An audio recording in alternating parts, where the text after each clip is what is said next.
Nobody told me I was under arrest. So immediately the police officer said I was invited to Ikoyi High Court.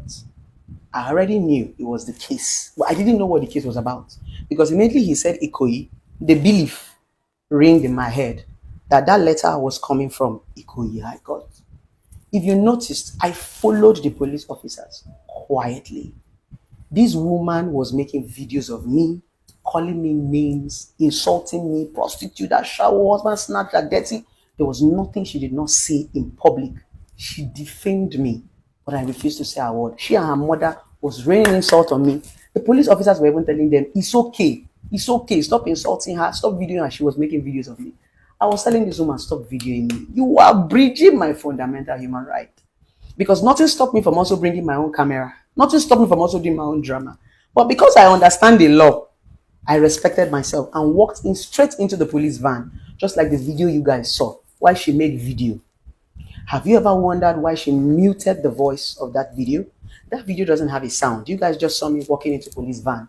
She was insulting me, so she was smart enough to remove the voice from the video because she knows that when she posts it like that online, they will leave me and drag her. So she defamed me, videoed me, and insulted me in public. Called me a shower prostitute, husband snatcher, thief. Nothing, she did not call me. I didn't say a word.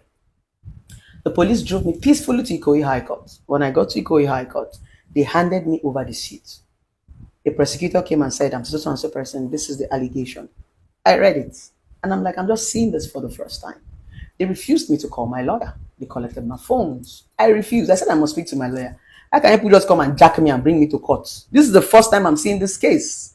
They said I refused service. I said, who said I refused service? That's not true. So at that point, money has breached hands now. So the prosecutor did not even want to hear what I was saying.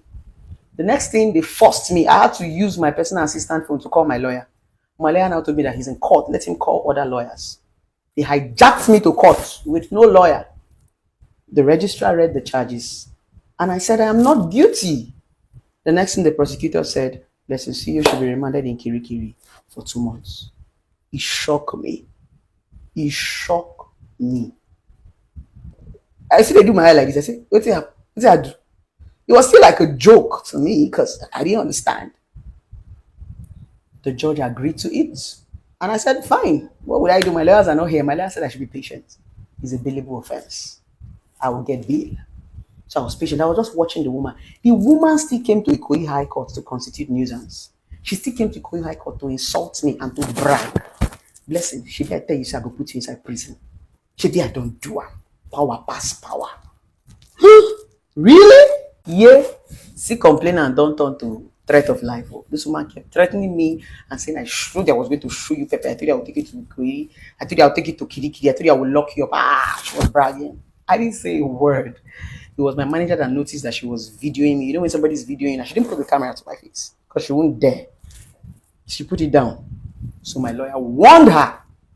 If she tries this in the high court, so they had to walk her out of the high court because she was constituting nuisance. Like play. Then police jacked me. Say, oh yeah, now time to go to KIRIKIRI. I was still smiling in the car. Like it was still like a joke. You know how people say deja vu. Like truly. So that was how I entered their Siena and they took me straight to KIRIKIRI prison. Immediately I got to the prison, I was shocked. As they closed the prison gates, they now asked me to call anybody I have to call because they're going to call on my phones. So I had to call my manager, my PA, they should get me all my stuff that I needed, change of clothes. My lawyer said I shouldn't worry. It's a bailable offense. You understand? This is the least anybody can do to you or to punish you. No problem. I sat down in KIRIKIRI Correctional Center and I was still smiling. Funny enough, people actually thought, funny enough, I was still smiling. I was still smiling. My manager brought me my clothes, my things for shower and all that. It was when they locked that KIRIKIRI Correctional Center that it dawned on me that I was in prison. When they said, submit your phone, take off your jewelry. Okay, I'm in prison. I think that was where tears dropped down my eye. All the while, I didn't see anything. Tears rolled down my eye. I'm like, wow. I felt defeated. I felt intimidated. I felt bullied.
seeing me. Oh my God, let's see you. What are you doing here? Let's see you. I said cyber stalking, cyber bullying.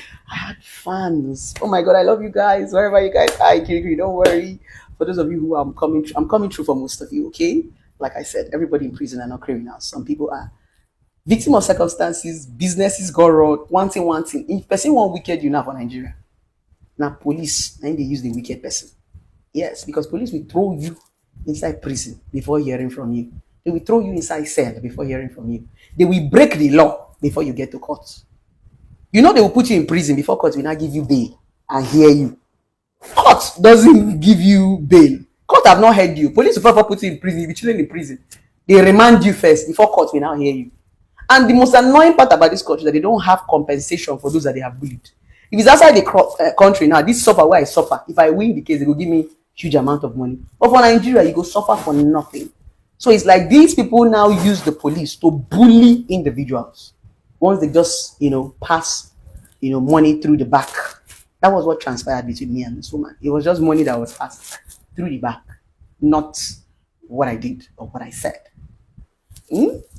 I cried and cried and cried and cried until people started talking to me. My fans were talking to me until I now realized that not everybody in prison were criminals, because I was crying because why would you guys come and put me in front of criminals?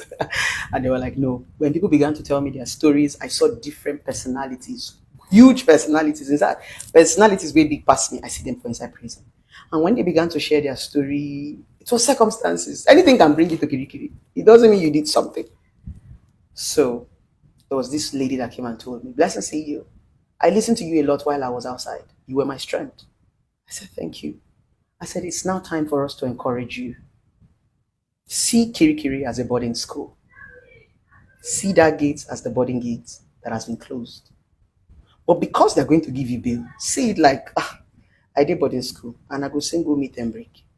You're going to be out of here in no time. Prison is your mind. It's not where you are." Because we had everything in prison. There was food, there was toilet, there was everything. The difference is that we did not have freedom. You didn't have access to your phones. You didn't have access to your loved ones. You were just restricted in an environment. It's like locking you up in a room. Exactly. So the woman spoke to me and said, "Zero your mind and enjoy this place because you're not going to be here for a long time. So enjoy it. You will never experience this again in your entire life. So make the best out of this moment." She said that. Bam! She gave me the drive I needed. Then I walked on my mind. I didn't see myself as a prisoner. I saw myself as a border, as a necessary student. Prison was fun because there were lots of stories. People would come and gist you. You see different type of personalities. Weary, normal people. They pack all of us. You say you're crazy. I actually thought I was crazy until I got to prison. That was when I knew that my madness had greed. I think I'm still in the grade 1 of madness, because when I saw mad people in prison, I respect myself. Now me see person talk, say this one, he Chris. I see Chris, I humble. My Chris, they learn. Where Chris, where is it for prison? I humble. Bim! People used to tell me in prison, "Blessing, you are so quiet." Why would I be quiet? I didn't talk in prison. I did more of listening. I see Grace way past my Grace. Now my own Grace humble. My Grace went to sleep when I saw other people's Grace. These people's Grace did not go to school. Their Grace, na illiterate. Their Grace, no they hear come go. Their Grace, no they see road. So I decided to just loosen up. Enjoyed all the beautiful company and all the wonderful people I met there, the inmates there. Enjoyed the food, enjoyed the air, enjoyed the ambience, and enjoyed everybody. The few lessons I learned is that I learned how to be humble. I'm a humble person, but I became more humble. I learned how to listen more. I learned how not to underrate people. People can go to any length if they want to mean you. Yes, they go to any length. I learned how to be patient. I learned how to be a bit conservative and reserved. I learned a lot in prison. I learned that there are so many things that we do that we don't even know that are crime, that are actually crime under the law. So we need to be careful. And I also learned that you see this cyberspace, it's not a place that the government is putting their eyes, because everybody lives here. So long as you're in this cyberspace, you need to be 100% careful, because these days, the police officers, the law sleeps on the media. Yes, everybody that they have grabbed and they have caught is one way from social media. So we need to be careful about the things we post, about the things we say, because we can be giving these things and we are giving too much information without knowing. I learned that when I went to prison. That most of the information that people get about you is mostly from the media. And don't forget, they are the informations that you and I put out without knowing. If they do, I want to say a cruise, I want to say a play. But let me tell you, the government is watching the media. So be careful. So that was what I learned from KIRIKIRI Correctional Center. Now let's go straight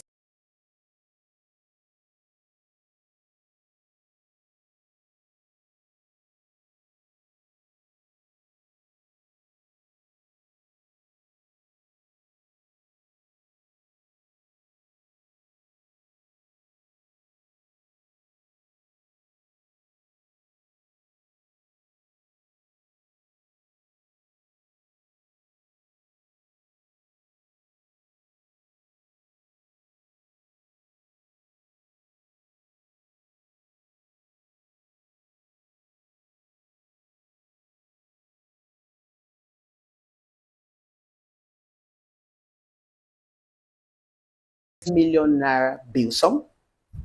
A shorty that has a property with a C of O and I think bank statement or whatever. So the meaning of 10 million naira bail sum does not mean that I have to pay 10 million naira to come out. No. Bail sum simply means that is the money that your shorty will pay anytime that you jump bail. That money is supposed to secure so that you'll be coming to court and be attending your cases. You will not run away. You will not fly out of the country. You will not jump your bail. So that was what the 10 million naira bail sum was for. No court asked Blessing CEO to pay 10 million. You these illiterate bloggers, can you guys at least use Google for once in your life before you start all this in fake news? It just makes you guys stupid. So why did I spend 3 weeks in KIRIKIRI? So that's what exactly I want to explain to you guys. I didn't spend 3 weeks in KIRIKIRI because of what the bloggers are writing. No, it had nothing to do with 10 million naira and me not having 10 million naira. It was more of the bail condition. Now they asked me to get someone with a C of O. To get C of O hard. Almost all my friends have deed of assignment. And these days in Lagos, and I needed to get someone who had C of O in Lagos. Now, a lot of my friends who bought property, they all bought properties in estate. These days, people don't even buy detached property. People who have detached property are like our, sugar daddies. People who bought house that time in Ikoyi or in Ikeja. So, but we young ones these days, we buy houses in estates. And these estates don't have C of O. It's the estates that have C of O, but your house does not have C of O. So you cannot tell the person to go and collect C of O because of you. So it was a problem to get C of O because we needed someone who had bought land far back. Yes, that was the biggest challenge we had. See, we find C of O. Jesus, it was difficult until finally one of my uncle came through for me. He had his C of O, he had all the documents, and he had billions of naira in his account. So when he submitted all his documents, that one was gone. They now needed to start doing verification. Oh my God. It had nothing to do with money. Pray that Nigeria does not happen to you. Our judicial system is crazy. You go one office, they go tell you, say the woman go pick a picky for school. You go, wait. This woman don't go come back from school run, she don't go house. Our judicial system is messed up. Yes. If your mother or your father is a government worker, please beg them to always sit down. That was our problem. Getting these government workers on seats. And remember saying that Lagos now we were shuttling between Ikoyi Island and mainland. So this was in a day we can achieve just one thing or nothing. So then we can't beg them, make una come work now. I beg now. That was what kept me. The judicial system was slow. They needed to do a lot of verification because when you submit the C of O, they have to go to lands and go and verify if the C of O is authentic because Nigerians, we are fake now 1 and 2. So for us to go to land, they have to go to the archive. Now the protocol will be here. At some point for prison, I go come and say, make I rest. I come on my mind because the protocol was they needed to make sure and remember I'm a public figure. Everybody was being careful so that this family does not come back and say, Blessing, don't go give police bribe. Blessing, don't go give court bribe. So they wanted to do the right thing. So that was what took time. The process took time, but I'm happy that we did the right thing. There was no shortcut. So they had to go to land. They had to go to the archive. They had to go and find land where person buys since how many go cheer. Since that, not be smart, you know. In fact, at some point, I just tired. The process was not here. The bail condition was tough. I swear. So it had nothing to do with money. It was the bail condition, our judicial system. So when it was getting to 1 week, I told myself, listen, it's time for you to relax and be taken care of. I told my people outside, no, you people should be doing the game. Let me just chill. In fact, let me see Kirikiri as a vacation. Now I relax to begin chop, begin fat. When I came out of prison, you see how plumpy I was. At that point, I'm like, I cannot mark myself after 1 week. Public holiday, 3 days public holiday, can't enter when I even dey inside prison. I say, I beg. Make una give me offense salad. I cannot. I was eating, I was sleeping, I was bathing, I was looking beautiful. If you see me inside prison, you don't go greasy, I go prison. Because I made up my mind, because the process is a long process. My lawyer just told me, relax. Relax. The most important thing is that they're giving you bail. The bail process was hard. Every day I'll be praying. All these government can make una go work. Sit down for your office, I beg, we they come. You know, until finally they did all the right things, did all the verification of the documents, went to my shorty's house, went to the property, you know. Remember, there was public holiday in between. After we were done with that, they had to verify his statement of account, went to the bank. Ha! And that period when Naira is cash no day. Hey! And they now said for my shorties, because 2 shorties to verify the account, they have to go to the branch where they opened this. Jesus Christ! Hey! Nah, this man opened his account in Alaba market. They had to go to Alaba. Hey! In fact, at some point, I stopped calling them from business center. I said, I don't tire. Anytime when they give me bail, make una come carry me. I know they call on again, because every morning they'll tell you they hold up, Third Mainland Bridge block, until finally.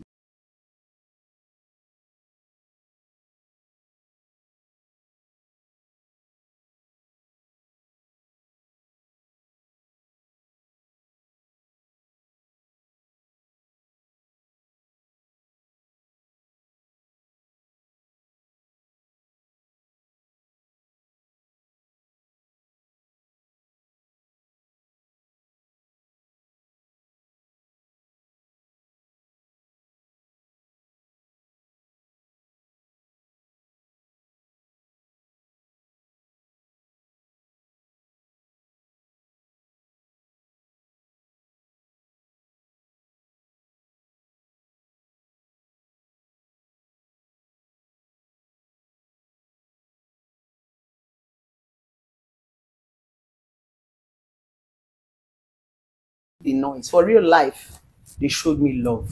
I didn't even feel prison. Anything that would make me feel prison, everybody around me made sure I did not feel it. 24 hours ago, engage me for gist. I don't even know when nights don't come. We go sleep, we go pray for morning, we go wake up again.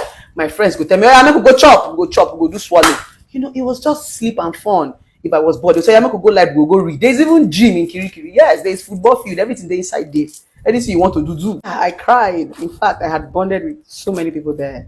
They were even asking me, you know, want to go again? You know, I shouted, blessed to see you. Don't forget us. We love you. You know, I said, I will not forget you guys. I'm coming through for you guys.